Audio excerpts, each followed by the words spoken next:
everyone. Happy to be here. So it's going to be basically trying to bridge Gilles' really interesting presentation with what's coming after the break.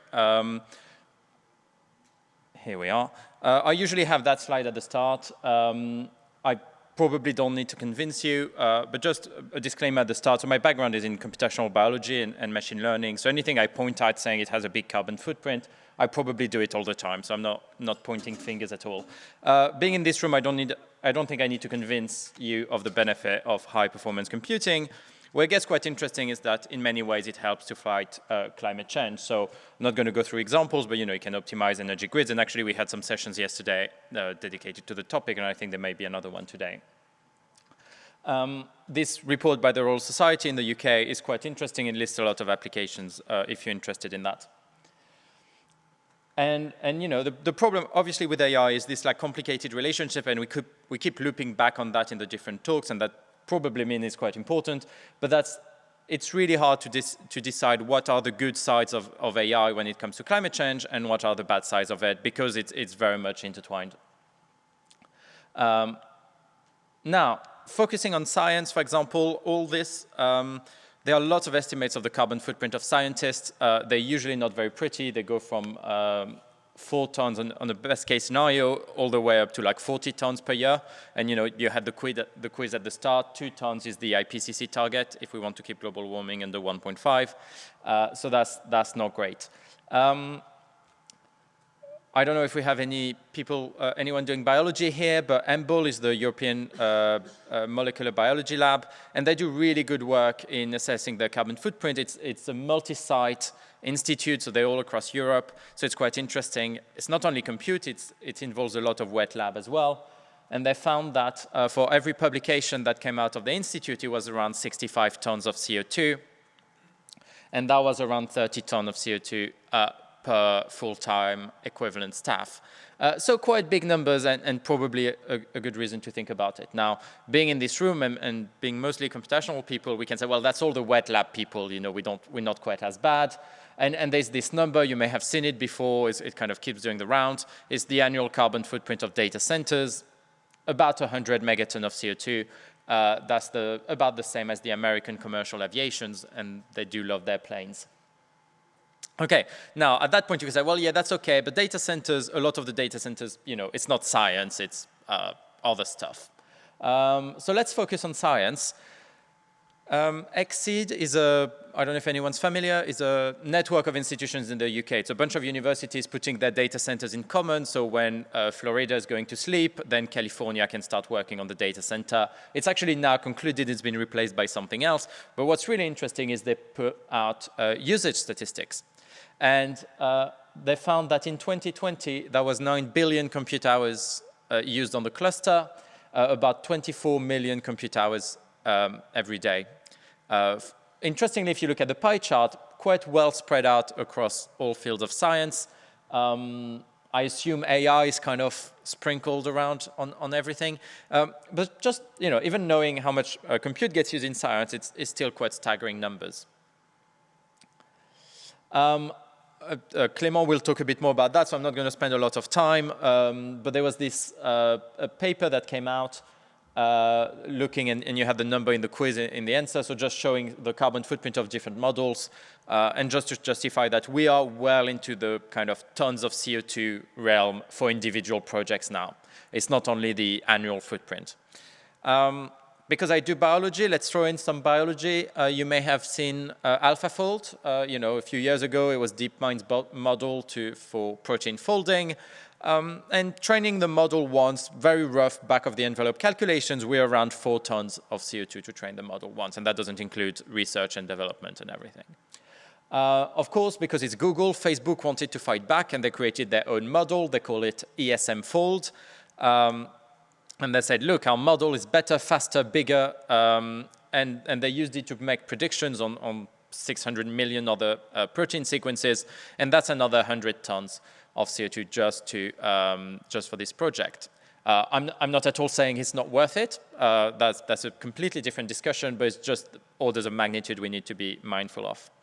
And actually, Gilles was mentioning pay-for-use models, and that's one of the problems we have, especially in academia, is that basically computing is kind of free. And, unless you're the head of the department and you're the one paying the bill, you'll probably disagree. But other than that, as a postdoc, as a PhD student, as the people using the compute, I've never heard, and I know it's being in a lucky position in a well-funded university, but I've never heard anyone say, oh, we're not going to do that because the compute's too expensive. You've got to get into like the madness of large language models to start thinking about the compute cost. Because otherwise it just gets absorbed into infrastructure. That's just part of the cost of research. And that's a problem, because if it's free, then you can waste it. So, especially doing science, and I do biology, I actually work on cardiovascular disease, so that's a bit of a problem for me. I'm like, well, I try to tackle the consequence of climate change, but I do that by burning, GPU hours, and that's not great. All right, so I'm going to try to give some background, just kind of complement what was said before, and to lay the ground for the talks after the break. And we'll focus on intense computation, so I'm not talking about emails or, streaming Netflix or anything. There's been really interesting work in this space. AI is actually the field that kind of started the whole thinking about the carbon footprint of computational science. I'd like to say it's out of the goodness of their heart. It was mostly because it was getting really, really expensive to train large language models. So this paper was probably one of the first ones, maybe not the first, but Emma Struble, you may have seen the headlines because it was 2019. They came out, quite a lot of papers picked it up. And since then, some of more papers so that's kind of the foundational literature that came out of this topic early on, and then a lot more papers came out. The paper on the bottom right, who has heard of it? The stochastic paper, the stochastic parrot paper? Oh, not that many? Well, it's quite famous because it brought down the entire ethics team at Google, or rather, they all got fired for publishing this paper. The fun fact is, if you look at the name at the end, Margaret Schmitchell is Margaret Mitchell, but at the time she was still working at Google, so that was her attempt at being anonymous. It didn't work. She got fired a few weeks later. But what's interesting is they raise a lot of ethical issues, potential issues with large language models. It's actually really worth a read now that ChatGPT came out, because a lot of what they warned against happened. And one of the things they talk about is environmental impact. That's not the only focus, but it's a really interesting and actually kind of uncontroversial read. So that's why it's quite funny that it brought down the ethics team, because there's nothing really groundbreaking in it, just a really thoughtful piece. And now more and more fields, and that's what's really nice, is that we see it across all fields of science. It's not only AI, because you've got modeling in chemistry, you've got weather forecasting, physics. All fields of science use a lot of compute outside of AI. And that's actually where I came from, was to say, okay, well, there's been some great work in AI, but what about everything else? And which is actually a large part of what HPC is about nowadays, is not only AI. That's maybe not a great thing to say at this conference, but so that's really interesting to see, and I've probably missed a lot of papers on there. Briefly about Bitcoin, just because every time I remove this slide, then I have a question about Bitcoin, so I just decided to leave it in. There are lots of things going around. I mean, we talk about cost-benefit analysis. I really struggle with the benefit side when it comes to Bitcoin, especially when there are more other cryptocurrencies that don't require so much compute. But anyway, there's this tracker which has been done by the business school at Cambridge, and you can look it up. It kind of gets updated in real time. Actually, I didn't update the screenshot, but I think we were at about 20 gigawatt at the moment. And as a country, Bitcoin would be 28th in the world in terms of electricity consumption. Or you could power the entire University of Cambridge for almost 1,000 years, which is quite fun because the university has only been around for 800. So we can kind of double up from here. All right, for what I'm going to talk about today, and I can see people kind of jumping off their seat already. We're going to assume all that is the same. It doesn't really matter how you do your compute. I mean, it matters in a lot of ways, but for the kind of basic principles, at the end of the day, it's a CPU, some memory, and some other stuff around. And when we think about the environmental impact of computing, and again, I'm kind of repeating what was said a bit before, but I'm going to go quickly on that. Three main aspects to consider. The first time is the lifecycle footprint of the hardware. Mostly, I will leave all of that for Clément's talk in a moment. One of the interesting things is for some hardware, so for example, smartphones, I actually worked on that recently, 98% of the life cycle carbon footprint of smartphones is embodied emissions. So manufacturing, basically. So at that point, it really doesn't matter how we charge your phones or how much we use them, because what matters is to keep them for longer. The share is smaller for servers in data centers. So I think for an entire data centers embodied is about half in the UK. But for individual hardware, it depends just because they used a lot more, not because they're a lot better for the environment to be built. But yeah, I'll leave Clément talk more about that after the break. Briefly talking about the other end of the spectrum, that's kind of the depressing slide of the day, and Marion yesterday was talking about that. There was this recent report by the World Health Organization, 82% of 50 million tons of electronic waste are handled by what they call, 50 million are what they call informal waste workers. Basically, that means dump sites. 18 million children work in the waste processing industry, and obviously electronic waste are not predicted to reduce anytime soon. So again, that just reinforced the point about keeping hardware and devices for longer. Okay, long-term data storage. We're very much into the petabyte world of data, and I mean for individual projects, which took a while to get there. UK Biobank is a large medical cohort based in the UK. They were aiming for 15 petabytes by 2025. Turns out they've reached that already and left that behind.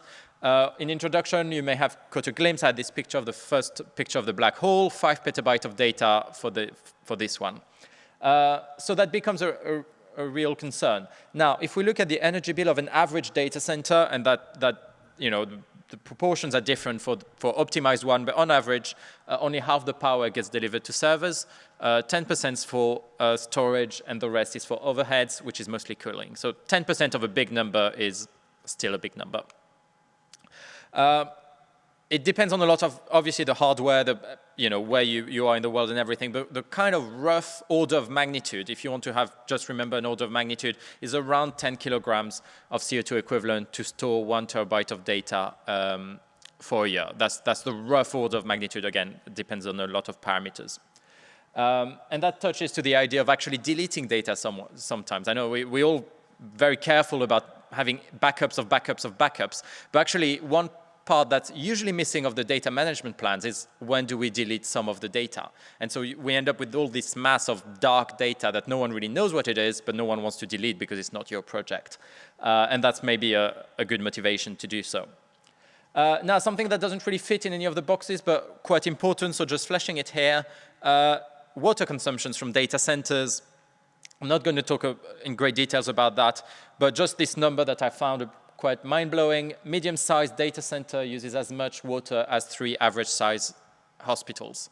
And that is becoming a real issue. In some countries where water is scarce, they're really struggling with that, and they actually had to give up on building data centers. Microsoft had to back off from building a data center in Chile, I think, with that issue. So it is becoming a real thing that gets kind of ignored if we only look at electricity usage, which I'm kind of doing in this presentation, so just putting that here. All right, and then there's powering the computer during the task. On paper, it's quite straightforward. You need to figure out how much electricity you need, and that depends on the software and the hardware.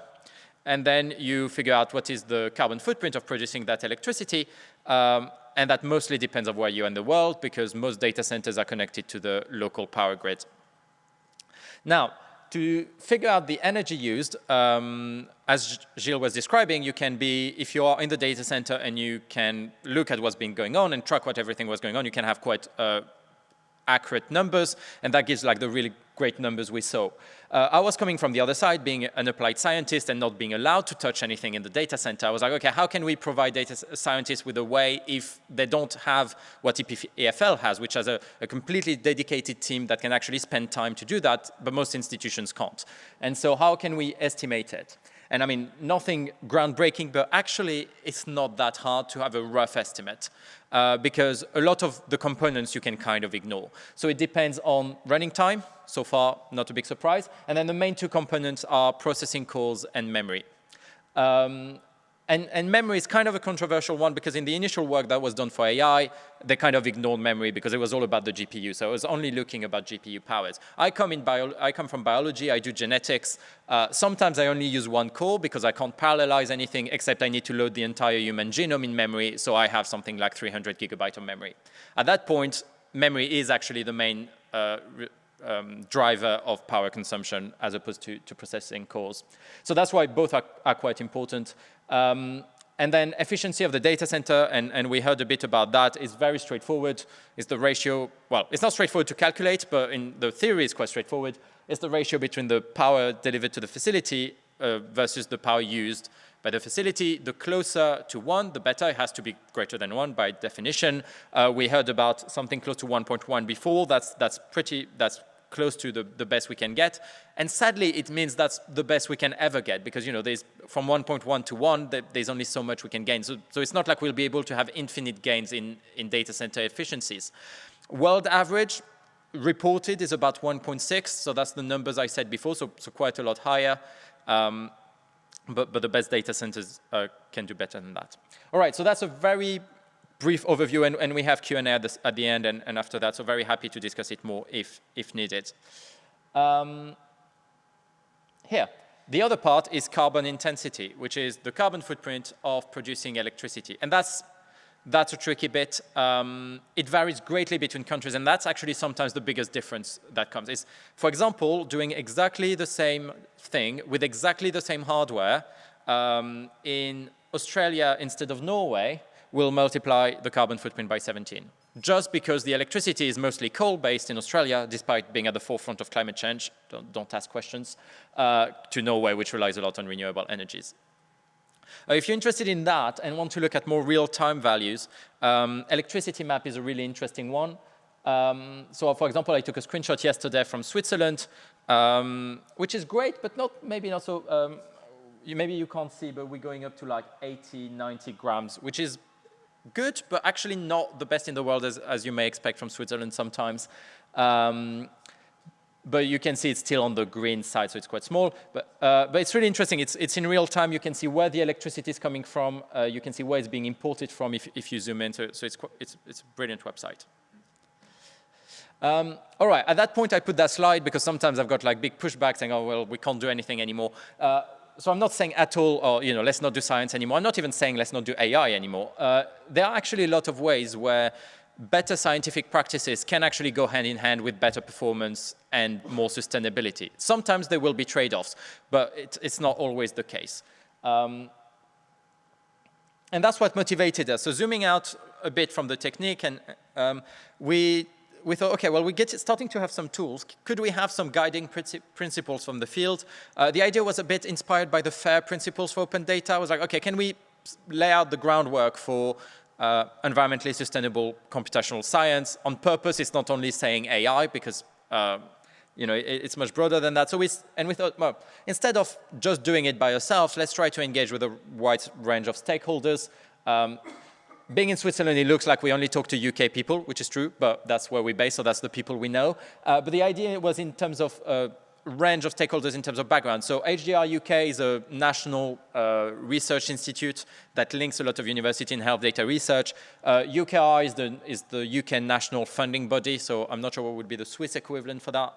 But so we've got funders like UKR in Wellcome, we've got research institute like EMBL-EBI, which is the European Bioinformatics Institute, and universities. And bringing these people together, we thought, okay, can we agree on a set of principles? Because it's science, we had to make a good acronym. And so we came up with Greener. I'm actually really gutted that when I did that, there was no ChatGPT because it would have made my life so much easier to find that. But no, I had to like take a piece of paper and spend a long night trying to figure out how to make it work. So some of them are a bit of a stretch, but hopefully you'll forgive me. And so that's a set of principles, and I'll just run through those for the rest of the talk. So the first two, governance and responsibility. You know, who can make a difference? Who should have a role? And it's going to be an incredibly boring answer, everyone. But more structured, the first one is bottom-up, and we really need these bottom-up initiatives. In sustainability, a lot of that has been driven through student groups, early career researchers trying to drive change in their facilities, and they've made absolutely brilliant work.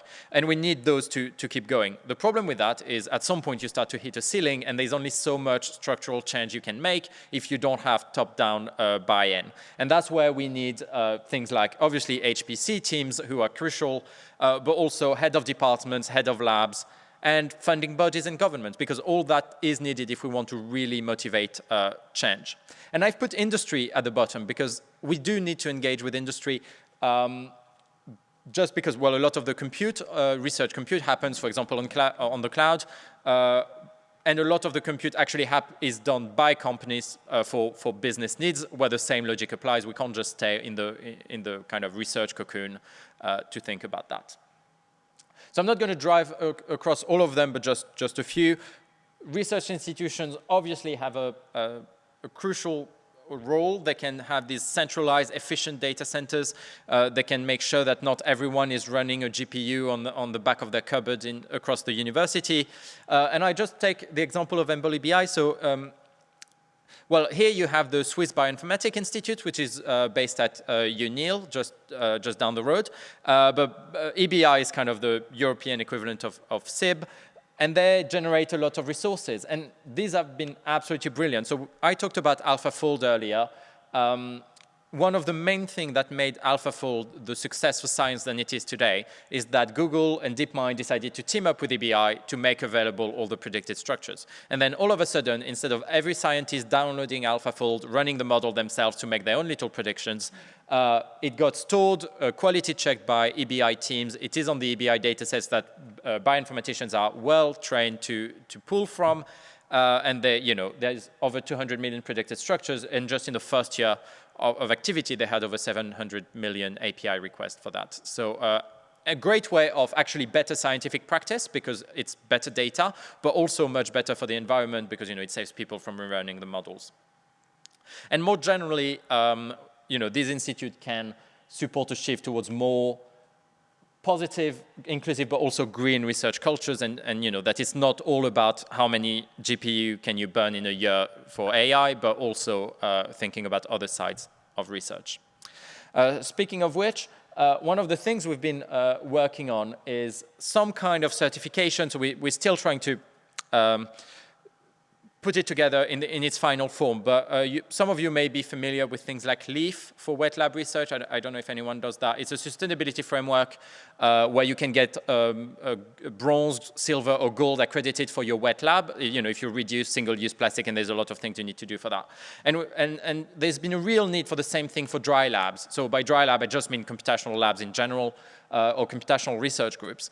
And so we've been working with a lot of people who've been involved with that. We came up with a list of criteria for the first few levels, ran a pilot last year across Europe that went really well, and so now we're just trying to kind of package it together and release it. So I really need to make a mailing list for that, but in the meantime, if you're interested at all, just shoot me an email.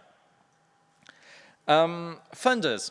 Obviously, funders can do a great deal of difference just because we all want money. So, if they say jump to get money, we just ask how high. And so we could probably do the same thing. Now, they've been really careful about moving in this direction because not wanting to add more red tapes for researchers and so on. Two really good initiatives that are worth being commended. The Wellcome Trust, which is a large private charity, and UKI again. So they set up these two reports which are really good into the environmental impact. So the Wellcome one looked at the environmental impact of all the Wellcome-funded research and is building on that now, which is really exciting. UKI, they put out a map for net zero digital research infrastructure across the UK by 2040.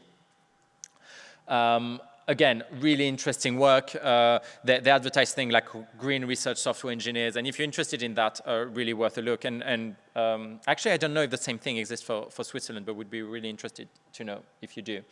And I've been kind of pushing, one of the things I've been ranting about for years now, and every time I get pushed back on the side saying, yes, sure, is environmental impact statement. The same way that if you do medical research, you have to acknowledge the environmental impact of your, well, not the environment, you have to acknowledge the ethical impact of your research and we acknowledge the fact that clinical trials have downsides. You know, not every single patient will be better off after the clinical side. But researchers are able to make a case to say, yes, but we think it is still worth it for the betterment of science and humanity. The same way that science has cost, but we can make a case that, yes, it has financial cost, but we're able to justify why we still think it's worth it. Well, why can't we do the same thing for environmental impact? And funders were saying, I don't know, it's complicated. Can we, maybe scientists will hate it, and so on. And actually, the French government just decided to do it. So they put out a funding call for frugal AI, so low energy AI, to help sustainability in local communities. And it was a 40 million euros funding call for AI, so quite significant. And I mean, I'm very happy they basically, so everyone who applied had to include an environmental impact statement. And they actually said that they all have to use our tool, which I'm kind of happy about, because it was open source and everything. So we worked a bit with them on that. And actually, it turns out it didn't break science, because when there's 40 million euros on the table, scientists spend a couple hours to actually calculate their carbon footprints. And no one bat an eyelid at this, because everyone understood why they were asking for it, and also 40 million euros, so you know. So I'm really happy with that. So we're trying to write up some kind of experience blog article or something with the civil servant who was in charge of it. So hopefully that'll come out soon. Now, industry, big one. We had some, Gilles shared the top 500, and Lumi was part of that. So there's lots of things that came out of industry that are absolutely brilliant to make data centers more efficient, because, you know, wasted energy is money. And, you know, I've really, it's just a cherry pick of initiatives. I quite love the Microsoft one of putting a data center underwater, and then they don't touch it for years. And it turns out it keeps working. So I don't know what it says about the need for support team, but it's partly because it's completely enclosed and there's no oxygen, so things you know, degrade a lot slower, and it's very much small scale, and they haven't been able to build it up. So I think we still need data centers out there, but it helps the cooling. We actually kind of still need a bit of more convincing. I'm probably not going to make friends with the next slide. But Google, in particular, I don't want to pile on. They're just the ones who decide to fight back. I'm not very happy with people like me poking around the carbon footprint of AI. And what they could have said is to say, yes, but we're trying to improve society, and that's a fair argument, whether you agree or not. But instead, they said, nah, AI doesn't have a footprint. We're actually kind of carbon negative. Please stop looking. So they actually tested some of our tools. They tried to fight back. I'm going to talk about that in a moment. Being French, I learned machine learning in France, and when you learn machine learning in France, Yann LeCun is kind of God on earth, basically, because, you know, he's like the Frenchman who made it. So it was very disappointing to see him like pile on that. There's the EcoInfo group, which is part of CNRS. So, you know, a group of very senior scientists that he decided to call them medieval obscurantism, or for those who speak French, you've got the top here. So all of that, not a great reaction from the big cloud and the big industry actors on that. Not to say that there aren't really good initiatives and progress coming out of both these companies when it comes to sustainability, but there is some kind of institutional pushback that hopefully will stop in the future. So, in practice, how to estimate carbon footprints. I'm not going to go into great details. If you're interested, we put out this very, very short piece. I mean, ridiculously short for a paper, but it was kind of a quick overview of how you can estimate carbon footprint in practice if you don't have an HPC team that is doing all the work for you. That's the kind of goal there. Something slightly more targeted for deep learning, so working with Aurélie Bugeaud, who contributed to Clément's talk. Specifically for deep learning, it's kind of a review that can be of interest as well. Now, there are lots of tools. So there was a question about things like Code Carbon before. These are packages. These are basically trackers you put in your code. So you install a package, you just put the package in your code. It tracks what you're doing while you're doing it. And at the end of your code running, it will give you a report. They're great. They have a slight downside, which is they are all Python packages. And believe it or not, actually a large part of what happens in science is not Python.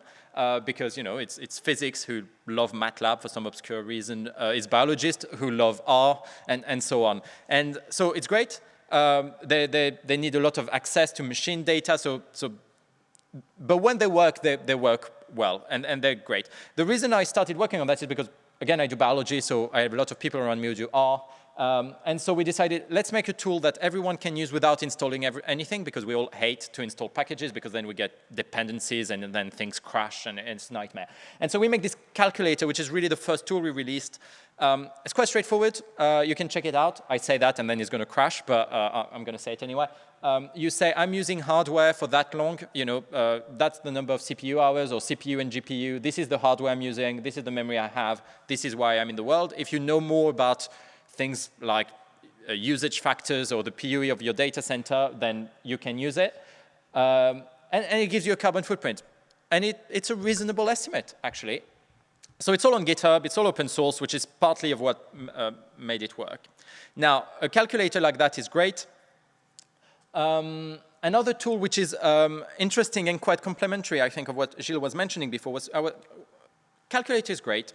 But if you have 100 different jobs with slightly different parameters, it doesn't work quite so well. And because, again, I didn't have access to the HPC hardware, I have to have something that was entirely user-side in a way. And again, Gilles mentioned Slurm, which is the workload manager, so decides who gets what.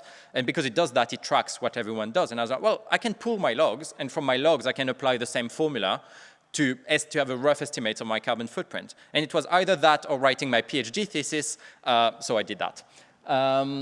And if we zoom in, it's not very pretty, but it gives you a lot of interesting metrics. For example, the impact of failed jobs, which is quite depressing, and you know, kind of CPU usage and so on. And it's quite low level, but it doesn't require any permissions to be installed. So again, it's targeted for institutions that don't have the in-house capacity to do this kind of tracking themselves. All right, and the next step, which is what we're working on now, so we've got pilot going on and everything, is some kind of prettier version of that, so with a dashboard where you can track at institutional level, again, feeding back information to users, because that's so important if we actually want to change behavior. I just put that here in case any of you is actually doing Nextflow, but that's a pipeline manager, so this kind of initiative, you can track carbon footprint as well. Very briefly, just because I'm a bit mindful of time, that's a Google paper where they said, look, the green algorithm calculator, they're completely crazy. They overestimate carbon footprint with the green bars. The closer to 1, the better. It's the ratio between estimation and actual measurement in the Google data center. And their point was to say, they are lunatics, please don't listen to them. But okay, let's look at the bright side first. If we look at the ones, we are incredibly, so the green bars are incredibly close to 1. I mean, it's an online calculator. If you had told me you are 50% off, I would have been like, fine. It's an order of magnitude. We're doing a rough estimate. I'm happy with that. We're actually within like 10% of the actual real power consumption. That's for GPU, that's for AI training. So that's great. Now, obviously, what Google wants us to look at is these bars at the top and say, oh, look, that's crazy. Again, ×2, I'm kind of fine with it, but again, they're pointing at it. If you look at the hardware, the ones we're really bad at, they're all called TPU, so you're probably familiar with it. It's the Google's AI GPUs, but their own. The main thing is, they don't sell it. So the way we estimate power usage is because I take something like a NVIDIA GPU, and because they sell them, they have to tell us how much power it needs. Google don't sell their GPUs, so they don't have to tell anyone how much power it needs. And because it doesn't tell anyone, we don't know, and therefore our estimates are wrong. Which, again, I'm fine. Tell us how much it uses. And actually, it kind of prompted them. So now, after that, they published another paper where they did tell us how much power TPU uses, because they're probably tired of people. So basically, the lesson is, if you want to get information out of them, put a horribly wrong number out there, and they will feel like they have to correct it.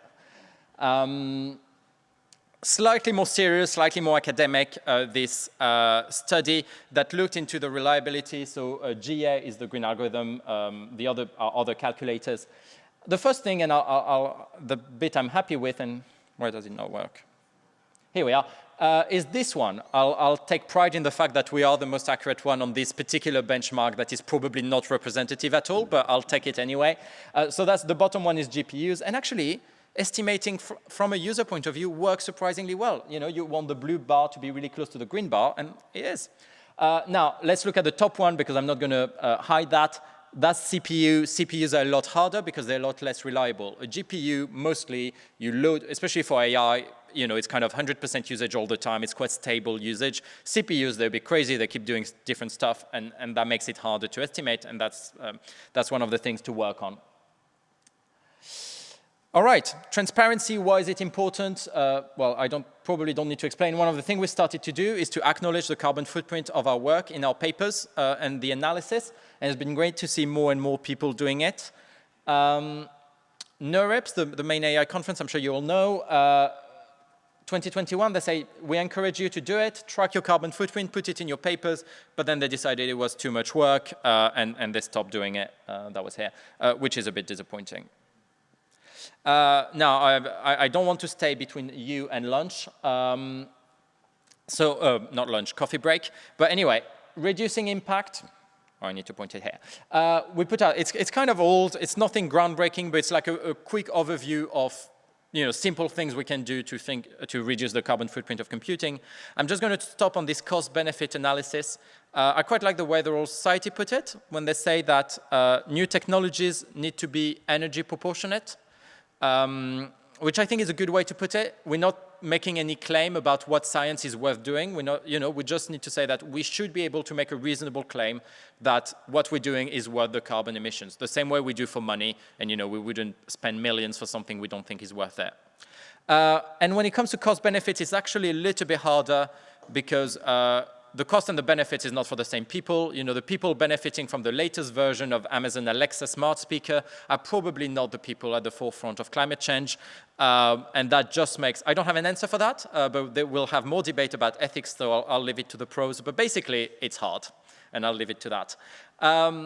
Just because of time, I'll skip that. It's just to show that we can play on time, on when to run the compute in the time of day, or where to run the compute in the world as a way to play with that. We had this small cat project, but can I? Oh, show navigator. Yeah, I can sleep. I can go straight without you can see everything I'm skipping. What do we need? Education and research. The slide before was just to say offsetting doesn't work, and I'm just going to carbon offsetting doesn't work. I'll just leave it there. Education and research, unsurprisingly, we need to train people. And I see Manuel standing up, but the clock says I have 20 seconds left. Training people is really important in that. We need more research because we need to understand what's going on. I'm putting this slide here just to have the slide when people ask questions about the efficiency of different programming language. Yes, Python is bad. Ultimately, we usually use packages that are not coded in Python underneath, so it's not quite as terrible as we think. The lesson is we need research software engineers. This all leads to cultural change. I normally talk about rebound effect. I don't need to because Gilles did the great work about that. So we need to change the way we think about compute. We need to build a community, so that's the kind of thing we've tried to do. If you're interested in this topic, I'll put the QR code back up at the end, so it's a community of practice. For AI, let's think about the downstream impact. So it's not only training the model, it's how everyone's going to use it afterwards. And yeah, slightly rushed, but here we are. Everything is on our website, so if you're interested in any of that, a million different versions of these slides are on there, so you'll be able to notice how unoriginal I am. But just check this out, and thinking a million different people, probably forgot a lot, and happy to have a chat while people head to coffee break, and we'll have the panel afterwards.